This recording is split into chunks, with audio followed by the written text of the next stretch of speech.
Hi mga ka-GB, welcome back to my channel. May tuturo po ako sa inyo kung paano magkakapera sa apps na ito. Sundin nyo lang yung step by step mga ka-GB. I-click yung gift sa taas, available today, receive, happy to accept, receive, happy to accept. So, ganun pa rin yung mga step by step na dapat natin gagawin. I-claim nyo na lang po lahat yung binibigay na interactive task. Pagkatapos yan mga ka-GB, pupunta tayo sa withdraw.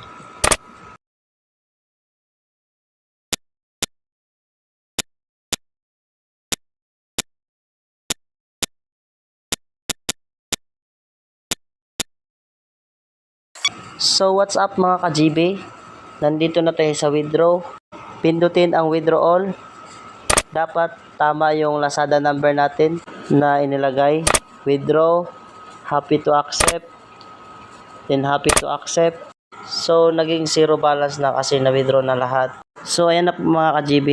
Tingnan nyo po yung mga previous withdrawals record ko po.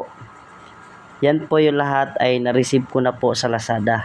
Dahil po matagal na po akong naglalaro sa apps na ito, kaya madami na po yung na-withdraw ko po. So, hintayin na lang po natin yung withdraw natin kung kailan mapapasok sa Lazada natin. So, ito pala yung available balance ko po, 12.71. So, magiging 21.41 po yan. At maraming salamat po sa mga sumusuporta. At hanggang nito na lang po yung tutorial ko po. Bye!